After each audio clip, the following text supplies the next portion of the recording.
નમસ્કાર દર્શક મિત્રો, હું આપની સાથે છું રાખી અંજારિયા. સ્વાગત છે આપનું કચ્છ ટીવી ન્યૂઝમાં. તો દર્શક મિત્રો, જોઈએ આજના સમાચારો વિસ્તારથી. સામખિયાળી રાધનપુર હાઈવે પર આવેલા લાકડિયા ખાતે સૌરાષ્ટ્ર એન્વાયરો પ્રાઇવેટ લિમિટેડ ખાતે રાજ્યના જુદા જુદા જિલ્લામાં પોલીસ દ્વારા પકડવામાં આવેલ 103 કરોડ 65 લાખના ડ્રગ્સનો નાશ કરવામાં આવ્યો હતો, જેમાં ચરસ, એમડી, ગાંજો, પોસ્ટ ડોડા સહિતના નાર્કોટિક્સ ડ્રગ્સનો નાશ કરાયો હતો. આ સમયે ADGP, IGP, border range IG અને પૂર્વ કચ્છ પોલીસ વડા, સુરેન્દ્રનગર જિલ્લા પોલીસ વડા, રાજકોટ ડીસીપી, પશ્ચિમ કચ્છ જિલ્લા પોલીસ વડા, ગાંધીધામ નાયબ પોલીસ અધિક્ષક, પૂર્વ Kutch SOG, PI, LCB PI, Lakadia PI સહિતના અધિકારીઓ ઉપસ્થિત રહ્યા હતા. સૌરાષ્ટ્ર એન્વાયરો કંપનીની ભઠ્ઠીમાં તમામ ડ્રગ્સનો નાશ કરવામાં આવ્યો હતો. આ અંગે માહિતી આપતા પૂર્વ કચ્છ પોલીસ વડા સાગર બાગમારે જણાવ્યું હતું કે કુલ 16 જિલ્લાના 446 કેસમાં પકડવામાં આવેલ 15,000 કિલો નાર્કોટિક્સ ડ્રગ્સનો નાશ કરવામાં આવ્યો હતો. આજે લાકડિયા ખાતે ગુજરાત રાજ્યના 16 જિલ્લાઓમાંથી ડ્રગ્સનો જે મુદ્દામાલ પકડવામાં આવ્યો છે, આશરે 15,000 કિલોગ્રામ જેટલું વજન છે, 103 કરોડ અને 65 લાખનો મુદ્દામાલ છે. એવા ડ્રગ્સનો અત્યારે નાશ કરવામાં આવ્યો છે અને ગુજરાત રાજ્યમાંથી વરિષ્ઠ આઈપીએસ અધિકારીઓ અત્યારે હાજર છે અને બધાની ઉપસ્થિતિમાં આજે આ કાર્યક્રમનું આયોજન કરેલ છે અને એમાં 103 કરોડ જેટલો મુદ્દામાલ આપણે નાશ કરેલ છે.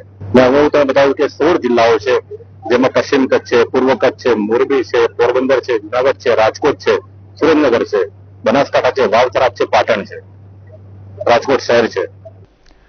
ગાંધીધામ શહેરના અત્યંત ધમધમતા અને ભરચક ગણાતા બીએસએનએલ કચેરી સામેના વિસ્તારમાંથી ખરાબ બપોરે એક વેપારીનું દિનદહાડે અપહરણ થતા સમગ્ર ઔદ્યોગિક સંકુલમાં ભારે ખળભળાટ મચી ગયો છે. ધોળા દિવસે બનેલી આ સનસનાટીભરી ઘટનાથી સ્થાનિક વેપારી આલમમાં ભય અને ફફડાટનો માહોલ સર્જાયો છે. તેમજ શહેરની કાયદો અને વ્યવસ્થાની સ્થિતિ સામે પણ ગંભીર સવાલો ઉભા થયા છે. મળતી માહિતી મુજબ ગાંધીધામમાં ઇમ્પોર્ટ એક્સપોર્ટનું કામકાજ ધરાવતા અને કચેરી ધરાવતા એક વેપારીને અજાણ્યા શખ્સો સ્વિફ્ટ ડિઝાયર કારમાં બળજબરીપૂર્વક બેસાડી ઉઠાવી ગયા હોવાના અહેવાલો વહેતા થયા હતા. આ ઘટનાની જાણ થતાં સંકુલમાં વેપારી વર્ગમાં ભયનું મોજું ફરી વળ્યું છે.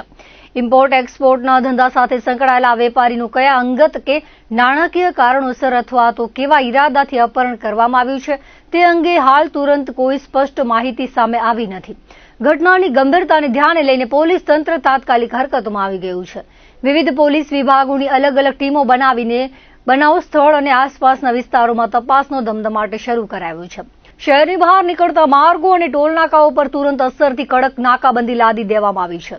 શંકાસ્પદ સ્વિફ્ટ ડિઝાયર કાર તેમજ તેને મળતી આવતી તમામ ગાડીઓનું સઘન ચેકિંગ કરવા માટે પોલીસ કર્મચારીઓને સ્પષ્ટ આદેશો આપી દેવાયા છે.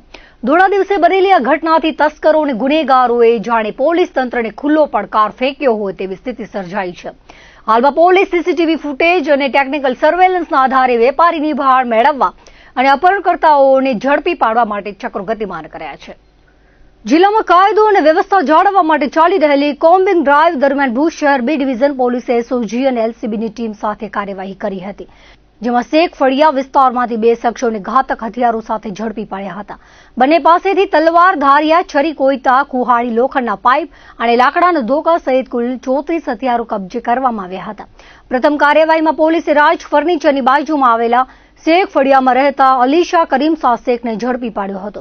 તેની પાસેથી 21 છરી, 1 તલવાર, 1 ધારિયું, 4 કોઈતા, 2 લોખંડના પાઇપ અને 2 લાકડાના ધોકા મળી કુલ 31 હથિયારો કબજે કરવામાં આવ્યા હતા. બીજી કાર્યવાહીમાં સરપટ નાકા બહાર શેખ ફળિયામાં રહેતા રમજાન શાહ ઉર્ફે રમજુ કાસમશા શેખને 1 છરી, 1 કુહાડી અને 1 ધારિયા સાથે ઝડપી પાડવામાં આવ્યો હતો.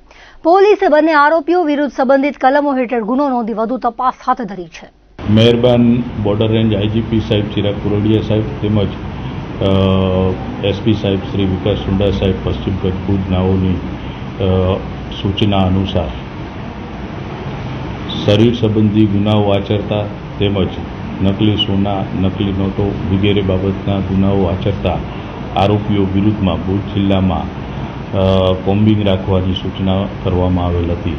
જે અનુસાર ગઈકાલે એલસીબી પશ્ચિમ કચ્છ ભુજ, એસઓજી પશ્ચિમ કચ્છ ભુજ તથા બી ડિવિઝન પોલીસ સ્ટેશનના પોલીસ ઇન્સ્પેક્ટર તથા સ્ટાફ દ્વારા કોમ્બિંગનું આયોજન કરવામાં આવેલ હતું.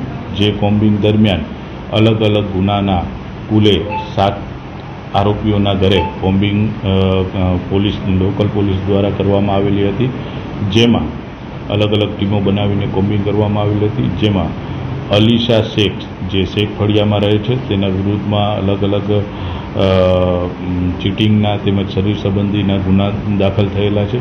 તેના ઘરની કોમ્બિંગ દરમિયાન ઝડપી તપાસ કરતા કુલ 31 જેવા હથિયારો, જેમાં ધારિયા, તલવાર, છરી, લાકડાના ધોકા વગેરે મળી આવેલા હતા.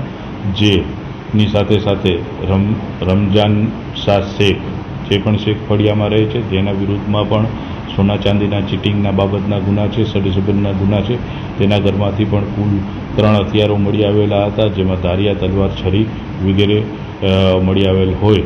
કોમ્બિંગ દરમિયાન કુલ અલગ અલગ રમજુ શાહ, બરકત અલી શાહ પઠાણ, સરફરાજ ત્રાયા, રમજુ શેખ વગેરેના ઘરની પણ ઝડપી કરવામાં આવેલ હતી. વગેરે કોમ્બિંગ દરમિયાન કુલ 34 હથિયારો મળી આવેલા હતા, જેના વિરુદ્ધ કાયદેસરની કાર્યવાહી કરી કુલ 2 ગુના દાખલ કરી આરોપીઓની ધરપકડ કરવામાં આવેલ છે. આરોપી એટલી મોટી માત્રામાં હથિયાર શા માટે રાખતા હતા? શું પોલીસ કઈ દિશામાં તપાસ કરી રહી છે? તેની પૂછપરછ હાલમાં ચાલુમાં છે. વિશેષ જે પણ માહિતી મળશે એ ભવિષ્યમાં જણાવવામાં આવશે. આ બાબતે કચ્છ જિલ્લાના સરહદી અને સંવેદનશીલ દરિયાઈ વિસ્તારની સુરક્ષા વ્યવસ્થાને વધુ અભેદ્ય બનાવવા માટે દરિયાકાંઠાના વિસ્તારોમાં શંકાસ્પદ શખ્સોની હિલચાલ, શંકાસ્પદ વસ્તુઓ, ડ્રગ્સના પેકેટ, બિનવારસી બેગ તેમજ ડ્રોનની ગતિવિધિઓ, દાણચોરી અને કેફી પદાર્થોની ગેરકાયદેસર હેરાફેરી જેવી બાબતો પર તપાસ કરવામાં આવી હતી. અધિક પોલીસ મહાનિર્દેશક અમિતકુમાર વિશ્વકર્મા અને નાયબ પોલીસ મહાનિરીક્ષક એમ મુનિયાની ખાસ સૂચનાઓ તેમજ પોલીસ અધિક્ષક અને મરીન સેક્ટર કમાન્ડર એસ.જે. પરમારના સીધા માર્ગદર્શન હેઠળ નાયબ પોલીસ અધિક્ષક અને મરીન સેક્ટર લીડરની કચેરી કોટેશ્વર દ્વારા સઘન ચેકિંગનું આયોજન કરાયું હતું, જેમાં નાયબ પોલીસ અધિક્ષક B K. Zala, police inspector R D. Zala સહિત પોલીસ સબ ઇન્સ્પેક્ટર અને મરીન કમાન્ડોની ટીમોએ લક્કીનાળાથી શરૂ કરીને રામેન્દ્રા વિસ્તાર સુધીના દરિયાકાંઠા પર 5 કિલોમીટર કરતાં પણ વધુ અંતરનું કપરું ફૂટ પેટ્રોલિંગ એટલે કે પગપાળા પ્રવાસ કરીને સઘન કોસ્ટલ પેટ્રોલિંગ કરાયું હતું. આ તરફ જખૌ સેક્ટર મરીન ટાસ્ક ફોર્સના ડીવાયએસપી આર.એમ. ચૌધરીના નેતૃત્વમાં ટીમ દ્વારા ખિદ્ર ટાપુ, શિયાળબારી, ભારત સોડ, સિંધોડી બીચ, મીઠાપોર્ટ સહિતના વિસ્તારમાં ડ્રાઈવ હાથ ધરવામાં આવી હતી. ડ્રાઈવ દરમિયાન સુરક્ષા દળો દ્વારા સમગ્ર વિસ્તારમાં ઝીણવટભર્યું સર્ચ ઓપરેશન ચલાવવામાં આવ્યું હતું, જેમાં સ્થાનિક કક્ષાએ શંકાસ્પદ જણાતા ઇસમોની પૂછપરછ કરવામાં આવી હતી. તેમજ શંકાસ્પદ વાહનો અને દરિયામાં અવરજવર કરતી શંકાસ્પદ બોટોની પણ સઘન તપાસ કરાઈ હતી. આ ઉપરાંત કાંઠા વિસ્તારમાં આવેલા અવાવરૂ અને સુમસામ સ્થળોને પણ ખાસ ચેક કરવામાં આવ્યા હતા, જેથી ભવિષ્યમાં કોઈ પણ અનિચ્છનીય ઘટના કે સુરક્ષામાં ચૂક થવાની શક્યતાઓને અટકાવી શકાય. મેઘતૃષ્ણાના મુલક સમાન રણ પ્રદેશ કચ્છમાં આ વર્ષે ચોમાસું નબળું નીવડતા સમગ્ર પંથકમાં ગંભીર પરિસ્થિતિ નિર્માણ પામી છે. જિલ્લાના મોટાભાગના વિસ્તારોમાં મેઘરાજાની કૃપા ન થવાને કારણે કચ્છના રણમાં આવેલા વિશ્વ પ્રસિદ્ધ ઇન્ડિયન વાઇલ્ડ એસ સેન્ચ્યુરીમાં વસતા દુર્લભ વન્યજીવો માટે પીવાના પાણી અને ઘાસચારાની વિકટ સમસ્યા ઊભી થઈ છે. વન વિભાગના આંકડા મુજબ રણ વિસ્તારમાં અત્યારે 5000થી વધુ ઘુડખર વસવાટ કરે છે, પરંતુ સતત સૂકા હવામાનને લીધે રણના કુદરતી પાણીના કુંડ સંપૂર્ણપણે ખાલી થઈ ગયા છે અને ગૌચર સુકાઈ જતા ઘાસચારો ખૂટી પડ્યો છે. આ પરિસ્થિતિના કારણે ખોરાક અને પાણીની શોધમાં ખરના ટોળાઓ હવે રણની સીમ છોડીને અંજાર, ભચાઉ, નખત્રાણા અને ધ્રાંગધ્રા આસપાસના ગ્રામીણ વિસ્તારો તેમજ ખેતરો તરફ હિજરત કરવા મજબૂર બન્યા છે. સ્થાનિકોના જણાવ્યા મુજબ નીલગાયની જેમ હવે જંગલી ગધેડા પણ પાણી અને ખોરાકની શોધમાં ગામની શેરીઓ અને મુખ્ય માર્ગો પર જોવા મળી રહ્યા છે. રાત્રિના અંધકારમાં માર્ગો ક્રોસ કરતી વખતે આ બોલ જીવો વાહનોની ચપેટમાં આવવાની ઘટનાઓ અને ગંભીર અકસ્માતોનું જોખમ નોંધપાત્ર રીતે વધી ગયું છે.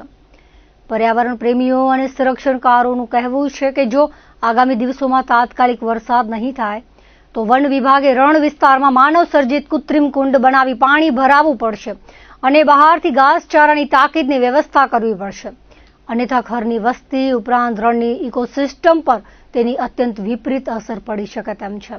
હાલમાં પરિસ્થિતિની ગંભીરતાને ધ્યાનમાં રાખીને વન વિભાગના અધિકારીઓ સમગ્ર રણ વિસ્તાર અને આસપાસના ગામો પર સતત નજર રાખી રહ્યા છે.